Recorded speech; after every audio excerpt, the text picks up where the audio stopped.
आज के क्लास में हम लोग देखने वाले हैं ब्रॉड स्पेक्ट्रम एंटीबायोटिक्स या इसी को टेट्रासाइक्लिन्स भी कहते हैं हम लोग। तो इसको हम लोग डिटेल में देखेंगे और एंटी कैंसर के बारे में जानेंगे कि आखिर क्या होता है एंटी कैंसर। तो इसके डिटेल में हम लोग देखने वाले हैं फ्रेंड्स। इससे पहले हम लोगों ने इस नोट्स को हम लोगों ने शेयर कर दिया था, आप लोग अच्छे से देख लेना। आई होप इसको आप लोग देख लिए होंगे, स्ट्रेप्टोमाइसिन को, और एंटी ड्रग्स को भी हम लोगों ने शेयर कर दिया था। तो आप लोगों ने उसे अच्छे से नोट्स बना लिया होगा। तो अब हम लोग देखने वाले हैं टेट्रासाइक्लिन्स। टेट्रासाइक्लिन्स क्या होता है फ्रेंड्स, आइए देखते हैं। टेट्रासाइक्लिन्स को एक्टिनोमाइसिन से प्राप्त किया जाता है। एक्टिनोमाइसिन से हम लोग क्या प्राप्त करते हैं, टेट्रासाइक्लिन को हम लोग प्राप्त करते हैं। इन ड्रग को ओरली लिया जाता है, यानी मीन्स मुख से लिया जाता है। जो ये ड्रग पाया जाता है टेट्रासाइक्लिन्स का, उसे हम लोग मुख से लेते हैं, यानी ओरली लिया जाता है। एंड यह सेवरल माइक्रो ऑर्गेनिज्म के अगेन में अफेक्टिव होता है। मतलब यह होता है कि माइक्रो ऑर्गेनिज्म जो पाया जाता है फ्रेंड, छोटे छोटे माइक्रो ऑर्गेनिज्म पाया जाता है, उसके अगेंस्ट में ये अफेक्टिव ड्रग होता है। मीन्स इसको किल करने का कार्य करता है, जो माइक्रो ऑर्गेनिज्म होता है उसको। हैंस इन्हें ब्रॉड स्पेक्ट्रम एंटीबायोटिक्स कहते हैं, इसलिए हम लोग इसे ब्रॉड स्पेक्ट्रम एंटीबायोटिक्स कहते हैं। हम लोग जान चुके हैं फ्रेंड्स कि एंटीबायोटिक्स क्या होता है। एंटीबायोटिक्स में प्रतिरोधक क्षमता जो किल करने का कार्य करता है। किसी भी जैसे कि टीबी हो गया, वो उन सबको टीबी के लिए हम लोग भी देख चुके हैं। एंटी ट्यूबरक्लोसिस को अच्छे से उसके लिए एंटी ट्यूबर ड्रग पाया जाता था, इसलिए हम लोग उसको भी अच्छे से देख चुके हैं फ्रेंड्स। तो एंटी मीन्स ही होता है कि प्रतिरोधक क्षमता, मीन्स उसके प्रति वो किल करने वाला होता है। जो माइक्रो ऑर्गेनिज्म को उसको भी किल कर देता है, इसका मतलब यही होता है एंटीबायोटिक्स। और टेट्रासाइक्लिन में फॉलोइंग प्रोपोर्शन पाया जाता है, यानी इसके जो टेट्रासाइक्लिन है वो किस प्रकार से पाया जाता है। जैसे कि टेट्रासाइक्लिन हम लोग जान चुके हैं कि फ्रेंड्स कि ये टेट्रासाइक्लिन क्या होता है, एक प्रकार की ड्रग ही है ये टेट्रासाइक्लिन। जो क्या करता है, यह एक्टिनोमाइसिन से प्राप्त किया जाता है, जो टेट्रासाइक्लिन होता है, और माइक्रो ऑर्गेनिज्म के प्रति ये अफेक्टिव होता है, मीन्स इसके प्रति वो किल करने का कार्य करता है। इतना आई होप क्लियर हो गया होगा आप लोग को। इसके आगे हम लोग देखने वाले हैं टेट्रासाइक्लिन क्या होता है। ये सॉलिड फॉर्म में हम लोग को पाया जाता है, और इसका टेस्ट होता है वो बहुत कड़वा होता है, और वाटर में कम सॉल्युबल होता है, मीन्स घुलनशीलता इसकी बहुत कम होती है, बहुत कम घुल सकता है ये। और इसका जो एक्वस सॉल्यूशन होता है उसमें यह अनस्टेबल होता है। और हम लोग देखेंगे टेट्रासाइक्लिन के बारे में कि टेट्रासाइक्लिन के डिटेल में देखेंगे और इसके स्ट्रक्चर को समझेंगे कि क्या होता है, टेट्रासाइक्लिन के स्ट्रक्चर किस प्रकार से शो किया जाता है। यह ड्रग लिगेंड की तरह कार्य करता है फ्रेंड्स। हम लोग जानते हैं कि लिगेंड क्या होता है, मेटल क्या होता है। तो जो टेट्रासाइक्लिन होता है वो लिगेंड की तरह ही बिहेव करता है। यह मेटल आयन के साथ कंप्लीट फॉर्मेशन करता है। अब देखेंगे इसका सिंथेसिस। टेट्रासाइक्लिन का सिंथेसिस किस प्रकार से होता है। पहले क्या किया जाता है, थैलिक एनहाइड्रेट लिया जाता है और 1,2 डाईहाइड्रोक्सी 5,8 मिथिलेनेफ्थलीन और क्या लिया जाता है, 2 कार्बोक्सिमाइड। ये आपस में अगर कंबाइन होता है तो क्या होता है, इसमें किसके प्रेजेंट में होता है, AlCl3 के प्रेजेंट में अगर इसका रिएक्शन किया जाता है तो हम लोगों को यह थर्ड वाला स्ट्रक्चर प्राप्त होता है। अगर इसी स्ट्रक्चर में हम लोग CH3MgBr के प्रेजेंट में अगर रिएक्शन करवाते हैं तो हम लोग को फोर्थ वाला स्ट्रक्चर यहाँ पर शो हो रहा है, और ये क्या होता है, स्ट्रेप्टोमाइसिन होता है। तो यहाँ पर जो और रिएक्शन करवाते हैं इसको, तो लास्ट में हम लोग को क्या प्राप्त होता है, यहाँ पर प्राप्त होता है कैरोटेट्रासाइक्लिन, यह प्राप्त होता है। फिर इसको हम लोग रिएक्शन करवाते हैं तो हम लोग को रिडक्टिव हाइड्रोलाइसिस की प्रेजेंट में हम लोग करवाते हैं, यानी रिडक्टिव होता है इसका, हाइड्रोलाइसिस होता है, हाइड्रोजिनल लाइसिस होता है। तो लास्ट में हम लोग को टेट्रासाइक्लिन का स्ट्रक्चर यहाँ पर फॉर्म हो जाता है। आप लोग इसको अच्छे से देख सकते हैं और अपना नोट्स बना लेना फ्रेंड्स। और ये होता है SR स्टडी, जिसके स्ट्रक्चर यहाँ पर दिया गया है आप लोग को। और ये क्या होता है R1, R2, R3, R4, इसको हम लोग इस तरह से शो कर सकते हैं। टेट्रासाइक्लिन लेते हैं और क्लोरो टेट्रासाइक्लिन लेते हैं और क्या लेते हैं, ऑक्सी टेट्रासाइक्लिन लेते हैं। फिर क्या होता है कि R1 में हम लोग को H और क्लोरा टेट्रासाइक्लिन में Cl और ऑक्सो टेट्रासाइक्लिन में H, R2 में तीनों में CH3 आएगा और R3 में OH आएगा तीनों में, और R4 में क्या आएगा, टेट्रासाइक्लिन और क्लोरो टेट्रासाइक्लिन में H आएगा, जबकि ऑक्सी टेट्रासाइक्लिन में OH आएगा। अब देखते हैं कि ऑल टेट्रासाइक्लिन में क्या होता है, 6 मेंबर रिंग प्रेजेंट होता है। हम लोग देख चुके हैं फ्रेंड्स की स्ट्रक्चर में 6 मेंबर जो रिंग स्ट्रक्चर हम लोग को दिखाई दे रहा था उसमें, और ABCA एक दूसरे के साथ फ्यूज होते हैं। इन कंपाउंड में फॉलोइंग इंटरेक्शन के लिए हम लोग को एसेंशियल होती है। क्या पाया जाता है, क्या हम लोग को इसको करके फॉलो कर सकते हैं। इसमें 6 मेंबर रिंग पाया जाता है। हम लोग देख चुके हैं कि इसमें थैलामाइड पाया जाता है। थैलामाइड जबकि रिंग स्ट्रक्चर होता है उसमें 6 मेंबर रिंग पाया जाता है। तो नेफ्थलीन होता है उसमें भी हम लोग देखे हैं कि उसमें भी रिंग पाया जाता है। और सेकेंड क्या होता है, C1 से C5 पोजीशन तक सिंथेसिस होता है यहाँ पर से।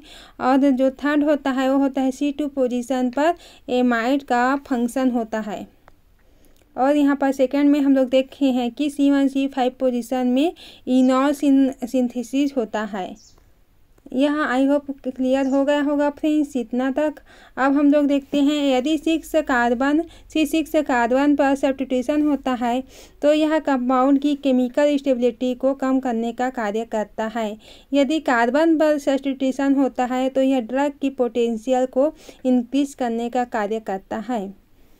अब देखते हैं हम लोग मोड ऑफ एक्शन क्या होता है, इनहिबिशन ऑफ प्रोटीन सिंथेसिस।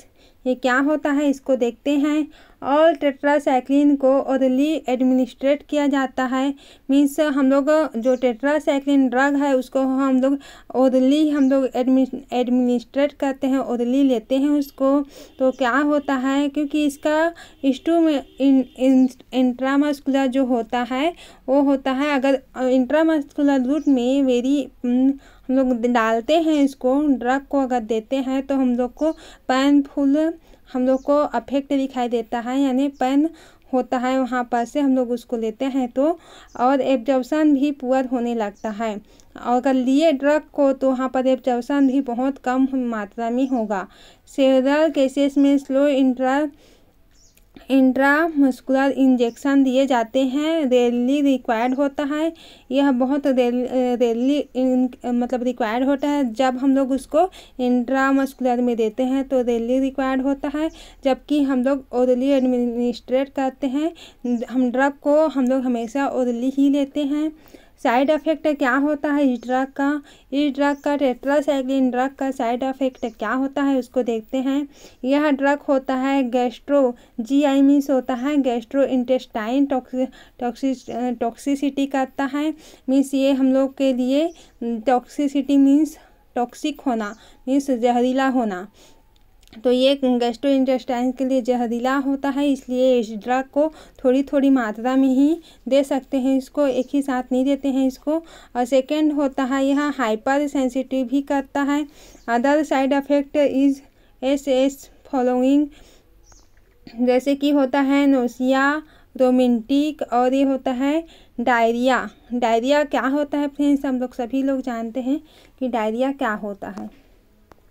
अब हम लोग देखने वाले हैं anti cancer most IMP question है फ्रेंड्स, आप लोग इसे अच्छे से नोट्स बना लेना।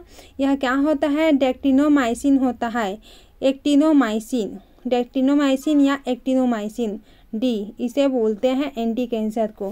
कैंसर क्या होता है, इन बॉडी ऑल टाइप के सेल का ग्रोथ जो होता है इस कंट्रोल्ड। इफ़ यह सेल ग्रोथ कंट्रोल्ड ना हो तो सेल का असामान्य ग्रोथ होने लगता है। इट मीन्स क्या होता है फ्रेंड्स, जो बॉडी में हम लोग के सेल जो होता है ये एंटी कैंसर होता है सेल ग्रोथ से कनेक्टिविटी होता है। मीन्स जो सेल होता है अगर वो ग्रोथ हो रहा है तो उसका एडवांस लेवल में ग्रोथ होता है।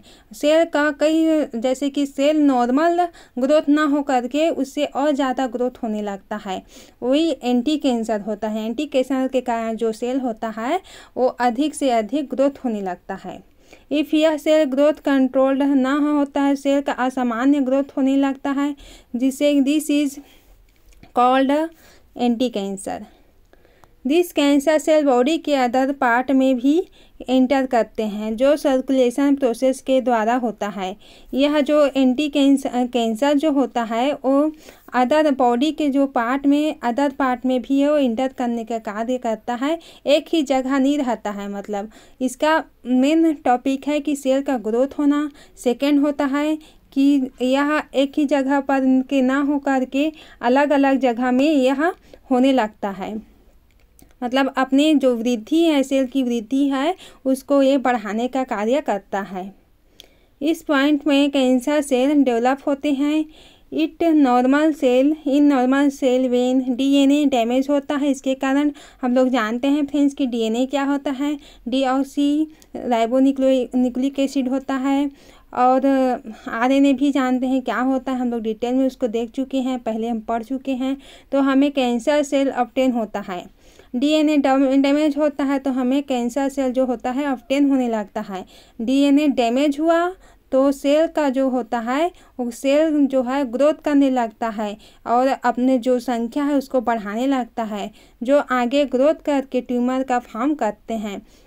और क्या करते हैं फ्रेंड्स, जो सेल होता है उसका कई सारे सेल में आपस में वो डिवाइड हो जाता है, बहुत सारे बन जाते हैं तो एक ट्यूमर का स्ट्रक्चर फॉर्म कर लेता है। ट्यूमर मीन्स छोटा सा गोल जैसा हो जाता है फ्रेंड्स, उसी को हम लोग ट्यूमर का फॉर्म हो जाता है, उसी के कारण होता है। यह कैंसर सेल बॉडी के अदर पार्ट में जाता है। यह प्रोसेस क्या कहलाता है, कैंसर कहलाता है। अगर ट्यूमर का फॉर्म हो रहा है तो ट्यूमर कैंसर कहलाता है। और जो इसको किल करेगा उसको हम लोग एंटी कैंसर बोलेंगे, एंटी कैंसर ड्रग बोलेंगे, जो इसको रोकथाम करेगा उसको। इन्वेंशन आफ्टर इन्वेंशन मेटास्टेटिक होता है। कैंसर अदर ऑर्गन में भी डेवलप हो जाता है। अब ये इसका स्ट्रक्चर दिया गया है फ्रेंड्स कि इसके स्ट्रक्चर इस प्रकार से है, जैसे कि यहाँ पर डीएनए दिया गया है और नॉर्मल सेल है ये, तो डीएनए को डैमेज करता है तो कैंसर सेल का फॉर्म होता है। और कैंसर सेल का फॉर्म होने पर ये क्या होता है, प्रोलिफिकेशन। यहाँ पर क्या होता है, ट्यूमर का सेल का होता है वो ग्रोथ होने लगता है। ट्यूमर इस प्रकार से बनने लगता है। कैंसर सेल बना, कैंसर सेल कई सारे कैंसर सेल बन करके आपस में कनेक्ट हो करके ट्यूमर बना लेते हैं। फिर क्या होता है, यहाँ पर सर्कुलेट करने लगते हैं। Cancer cell inter other organ invasion. Other organ जो है हमारे बॉडी में, अदर ऑर्गन में ये फैलने लगते हैं ट्यूमर सेल जो प्रेजेंट होते हैं वो। फिर क्या होता है, यहाँ पर मेटास्टेटिस का रिएक्शन होता है, क्रिया होता है। और cancer develop in other organ. और अदर हम लोग के शरीर में, बॉडी में बहुत सारे ऑर्गन पाए जाते हैं और अदर ऑर्गन में यहाँ पर फैलने का कार्य करता है जो ट्यूमर होता है। और कैंसर, इसी से कैंसर हम लोग का यहाँ पर से प्रोड्यूस होने लगता है। अब हम लोग देखते हैं कार्सिनोलाइटिक एंटीबायोटिक्स क्या होता है, इसके बारे में हम लोग डिटेल में देखेंगे फ्रेंड्स। ये प्रोडक्ट माइक्रो ऑर्गेनिज्म से प्राप्त होता है। हम लोग जानते हैं कि छोटे छोटे माइक्रो ऑर्गेनिज्म पाया जाता है हमारे इन्वायरमेंट में, तो इनमें एंटी ट्यूमर एक्टिविटी होती है। ये कंपाउंड डीएनए फॉर्मेशन में बाधा उत्पन्न करने लगता है। जो ये कंपाउंड होता है, अगर ट्यूमर एक्टिविटी होता है तो डीएनए में क्या करता है, डीएनए को ये बाधा उत्पन्न करने लगते हैं। डीएनए में इसके डीएनए को डैमेज करने का कार्य करता है, इसलिए इसका यूज कैंसर के ट्रीटमेंट में किया जाता है। और इसका यूज कार्सिनोलाइटिक एंटीबायोटिक्स, यानी कार्सिनोलाइटिक होता है, वो एंटीबायोटिक होता है एक प्रकार से। और क्या होता है, ये प्रोडक्ट माइक्रो ऑर्गेनिज्म से बनाया जाता है इस ड्रग को। और एंटी ट्यूमर एक्टिविटी होता है, जो एंटी ट्यूमर हम लोग पढ़ चुके कि ट्यूमर क्या होता है, तो इसी को इस ट्यूमर को ही नष्ट करने वाले को ही हम लोग एंटी ट्यूमर एक्टिविटी कहते हैं। सक्रिय रूप से ये एंटी ट्यूमर का फॉर्मेशन करके जो ट्यूमर बना है कैंसर का, उसी को ये क्या कर देगा, नष्ट कर देगा। ये कंपाउंड डीएनए में फॉर्मेशन करता है और बाधा उत्पन्न करने लगता है, इसलिए इनका यूज कैंसर के ट्रीटमेंट में किया जाता है। जो कार्सिनोलाइट एंटीबायोटिक्स होता है उसी का ही हम लोग यूज कैंसर के ट्रीटमेंट में करते हैं। सेम कार्सिनोलाइटिक एंटीबायोटिक को फॉलोइंग शो किया जाता है। कार्सिनोलाइटिक को हम लोग इस प्रकार से शो करते हैं, यहाँ पर एंटिनोमाइसिन, डेक्टिनोमाइसिन डी। एक्टिनोमाइसिन यहाँ पर दिया गया है फ्रेंड्स की कार्सिनोलाइटिक एंटीबायोटिक को फॉलोइंग शो किया जाता है। कार्सिनोलाइट का हम लोग का स्ट्रक्चर पाया जाता है, स्ट्रक्चर है, आप लोग उसे गूगल से सर्च कर लेना फ्रेंड्स। आज का वीडियो इतना ही, इससे समाप्त करते हैं। अगर समझ में आया होगा तो लाइक ज़रूर करें फ्रेंड्स। Thank you.